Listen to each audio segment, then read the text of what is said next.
Assalamualaikum warahmatullahi wabarakatuh. Salam sejahtera bagi kita semua. Om Swastiastu, Namo Buddhaya, salam kebajikan. Salam jumpa Bapak Ibu mahasiswa Universitas Terbuka, kelas pengantar ilmu hukum.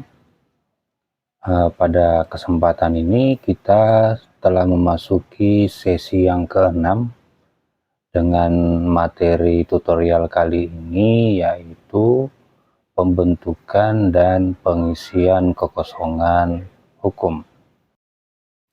Pembentukan peraturan perundang-undangan yang kita maksud pada sesi ini berkaitan dengan pengisian kekosongan hukum.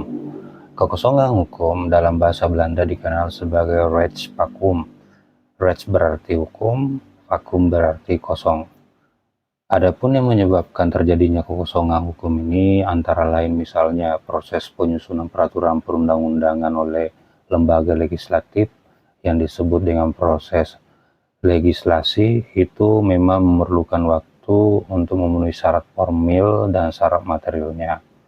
Nah, sementara bisa saja setelah peraturan itu berhasil disusun, ternyata keadaan yang membuat legislatif itu menyusun peraturan perundang-undangan itu telah berubah dan tidak sesuai lagi dengan peraturan yang dibuat. Itu bisa saja terjadi.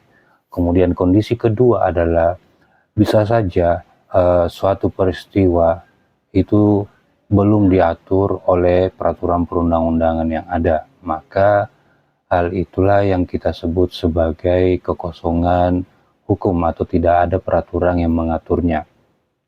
Untuk mengatasi masalah kekosongan hukum ini, maka muncullah apa yang disebut sebagai rechtsbinding atau penemuan hukum.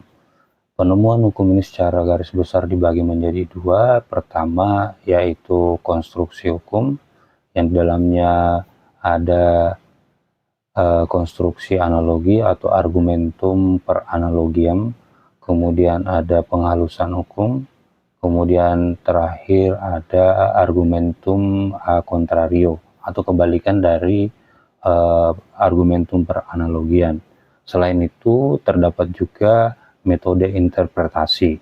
Nah, kemudian apa sih hubungannya antara rechtsbinding dan rechtsvacuum ini dengan pembentukan hukum?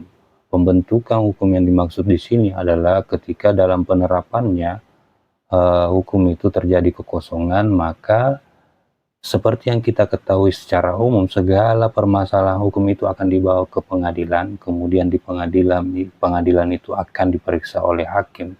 Maka untuk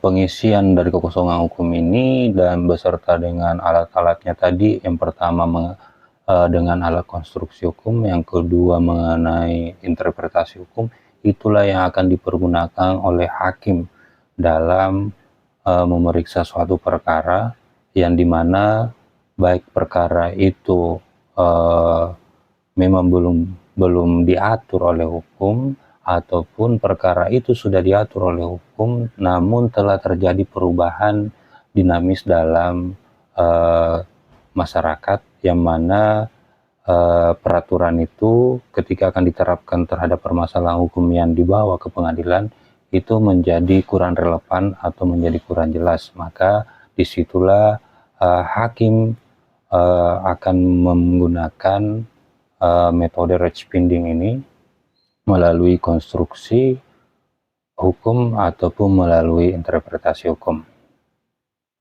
Demikian untuk materi sesi ke-6 ini. Jangan lupa Bapak Ibu untuk mengisi daftar hadirnya, mengerjakan tugas diskusinya. Semoga kita semua dapat menyelesaikan sesi 6 ini dengan baik dan lancar. Terima kasih atas atensinya. Assalamualaikum warahmatullahi wabarakatuh.